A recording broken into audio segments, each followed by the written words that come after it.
What's good? What's good, everybody? Welcome back to another episode of the Urban Platform Speaks. Make sure to like and subscribe as you come into the channel and check out the content. And with that being said, man, I wanna comment and speak on a recent episode of the Jason Whitlock his podcast. He has some things to say about like how players in the WNBA are receiving Caitlin Clark and how the team in Brazil basically showed their appreciation for Caitlin Clark, but he seems to feel like players in the WNBA don't show her enough appreciation, don't show her enough respect, right? And so I'm gonna play the audio from his podcast, but also I just want to push back. I just sometimes I think I don't really a lot of times I do disagree with Jason Whitlock. And this is one of those occasions where I disagree with Jason Whitlock and his take on it on Caitlin Clark. And I think I'm defending like the women from the WNBA because I think that they should that like they are competing against Caitlin Clark. He's almost acting like they should kiss the ring. Like Caitlin Clark is, she still has to prove herself, and let that play out instead of saying that everybody, all the players, especially the black women, he's saying like, especially the black women, like are hating on Caitlin Clark, and it's not the case. I don't see it. But I'm gonna listen to his audio, and then I'm going to give my take on what I think is going on in the WNBA as far as Caitlin Clark and some of the women that's playing in the WNBA. She opened the Fever opened this weekend preseason exhibition play. Caitlin, I think, missed the first game because of concern about her knee or leg or something, some sort of injury.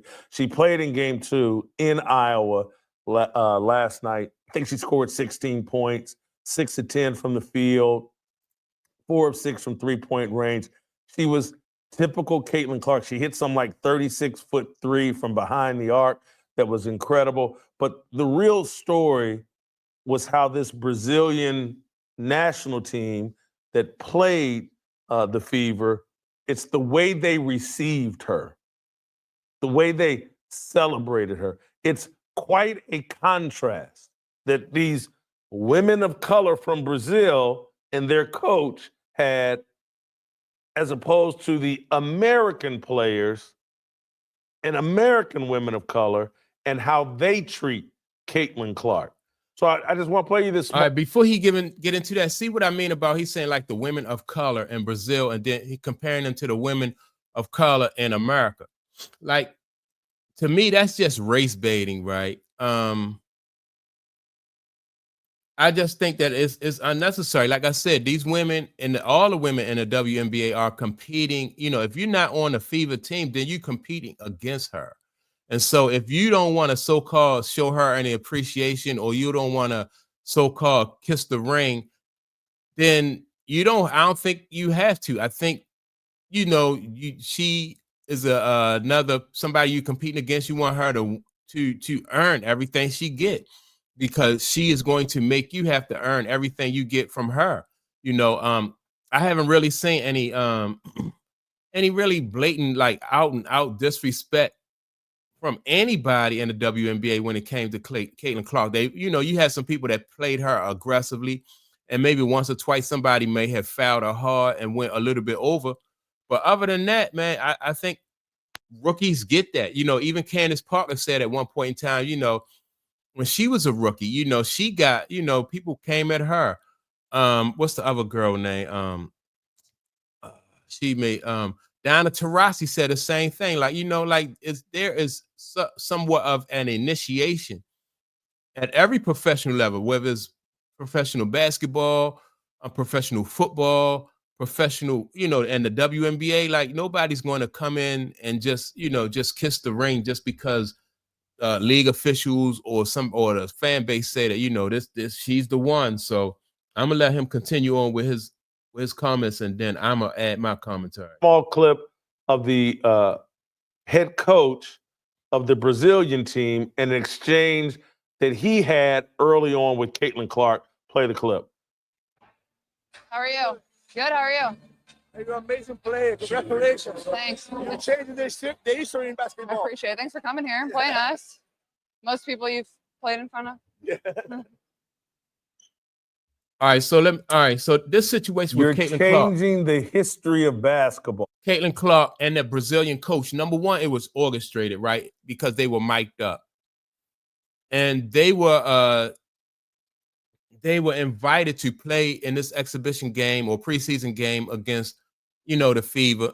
And so basically, I think the guy was doing the coach from the Brazilian team was showing his appreciation to Caitlin Clark, because their team, the Fever team, invited them there to play. And so that I think it was the right thing to do for him to show appreciation.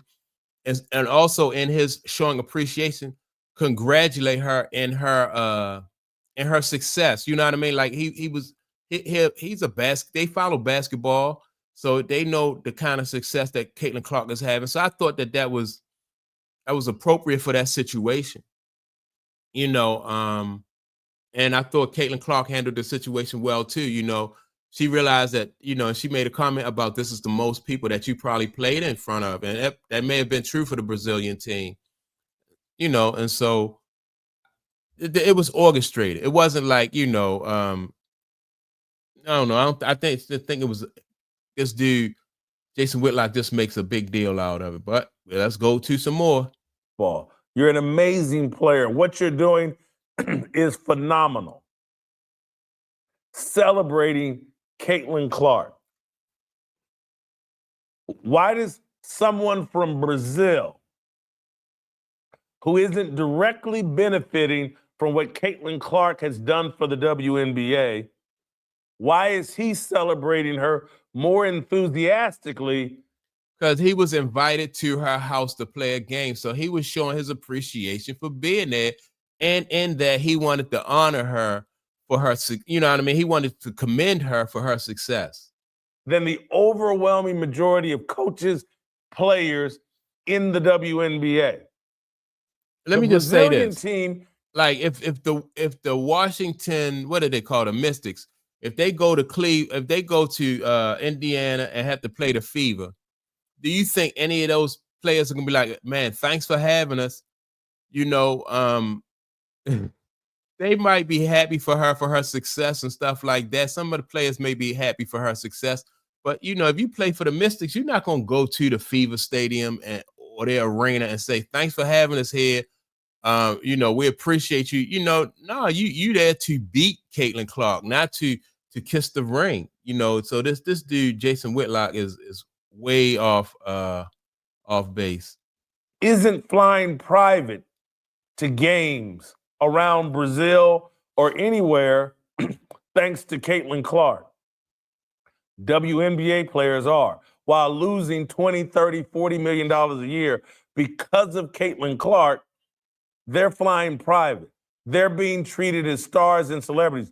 They're all riding Caitlin's coattails to television commercials, more money than what they're actually generating.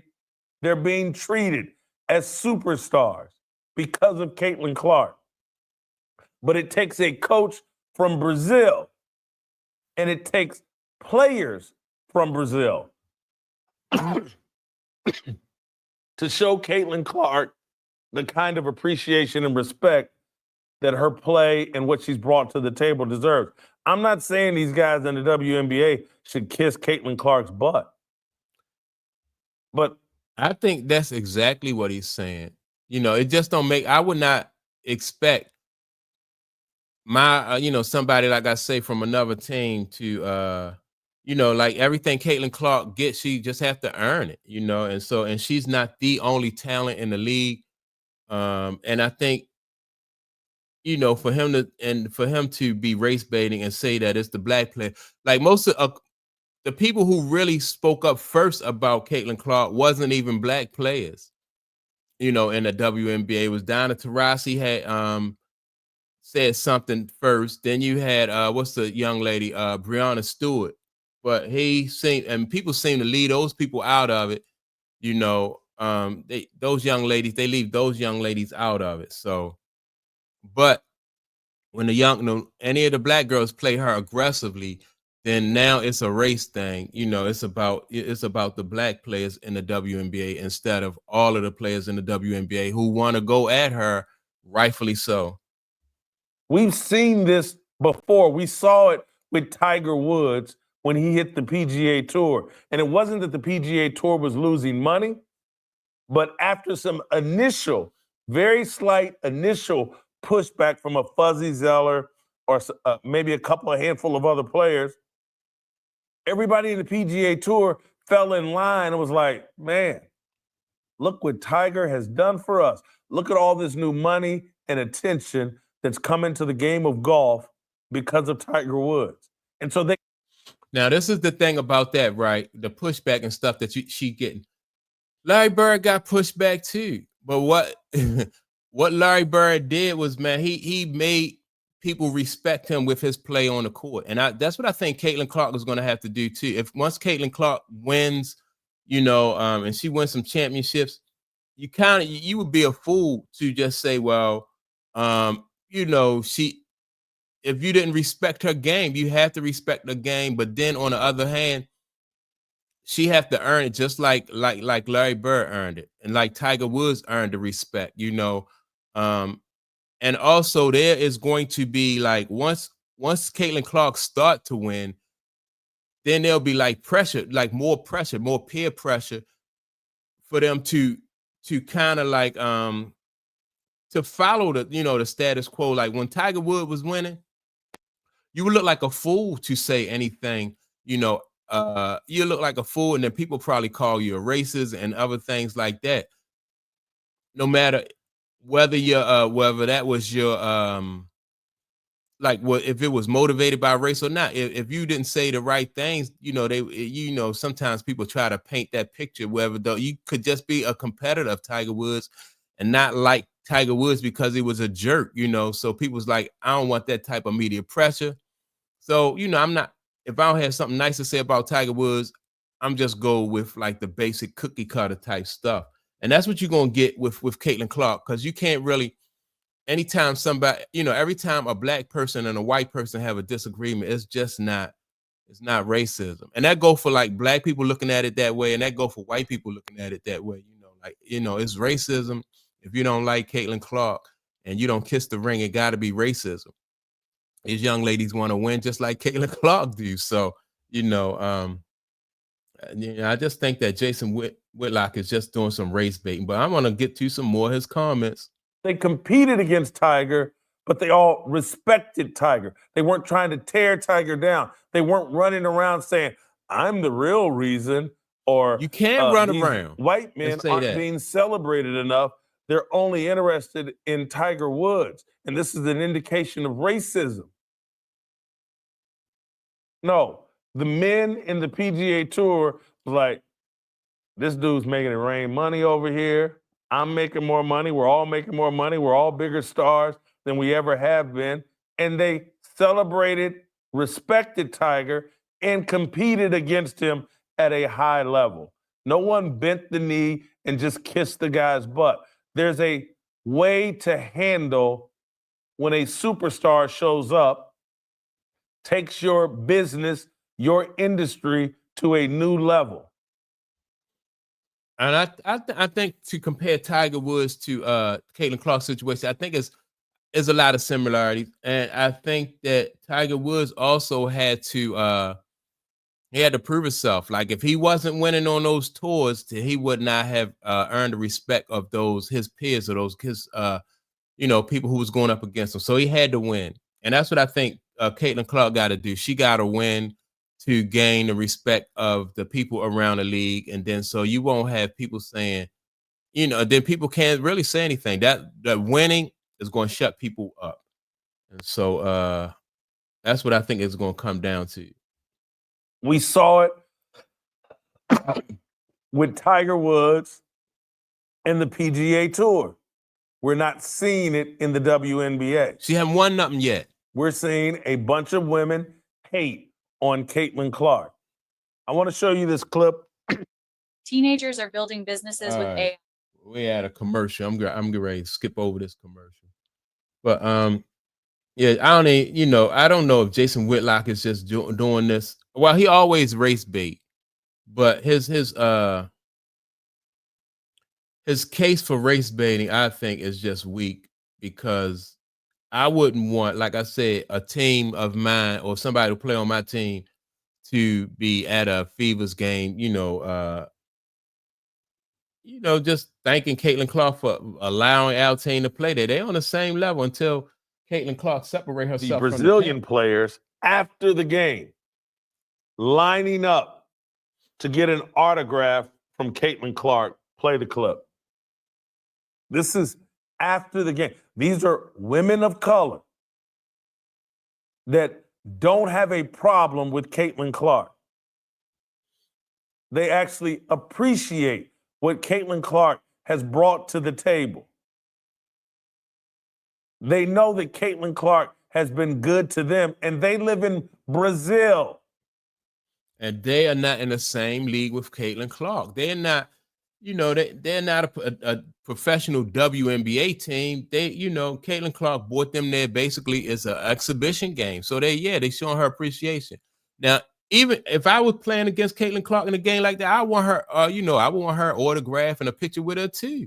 But if anybody playing in a WNBA against her, they may not want her. She's like Michael Jordan. Was when he played in the NBA, Gary Payton asked Michael Jordan to sign a pair of tennis shoes for him. And Michael Jordan told him no. Hell no, And that's I like that answer. Like, no, y'all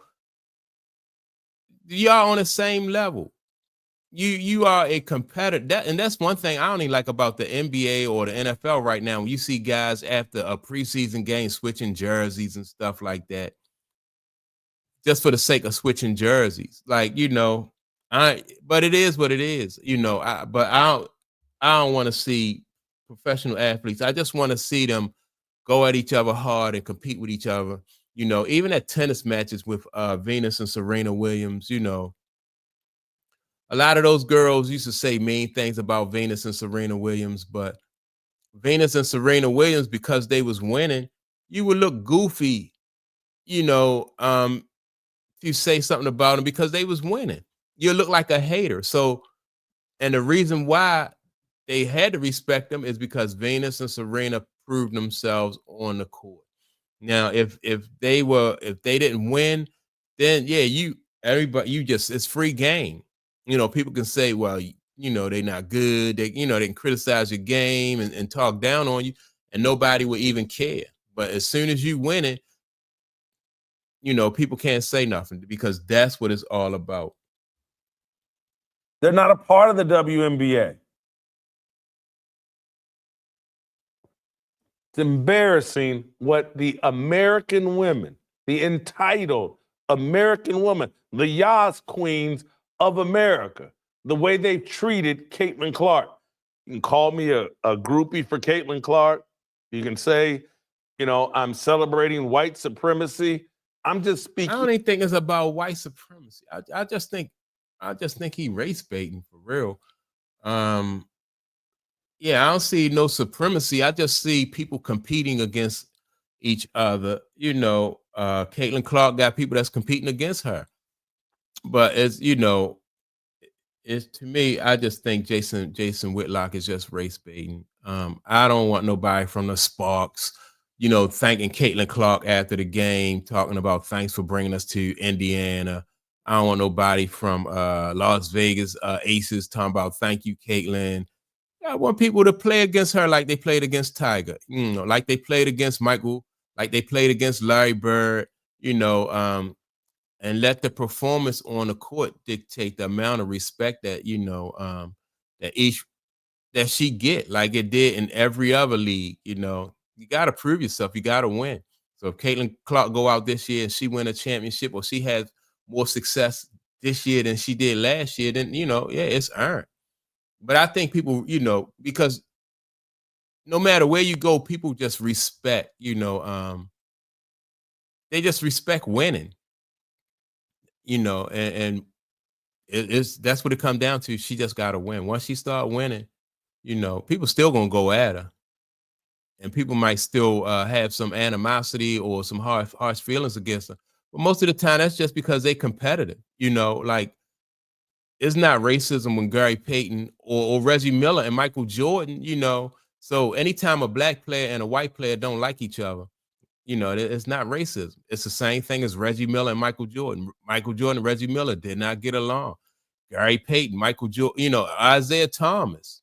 Just imagine if Isaiah Thomas was white, though, and the kind of, you know, what he feel about Michael Jordan would, you know what I mean? Then people would be saying, oh, that's racism. They don't get along. You know, Mike don't like him because he's white. You know, I don't know.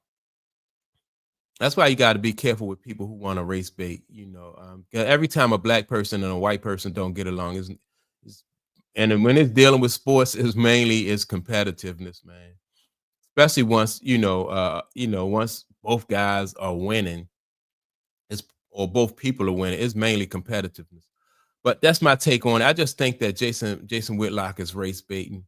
And so, with that being said, don't forget to like and subscribe. Also, leave a comment. Let me know how you feel about this. Do you think Jason Whitlock is race baiting? Do you think that the WNBA players should be kissing Caitlin Clark's ring? And yeah, just leave a comment. Let me know what you think about that situation. And I will check you all out on the next video. Peace.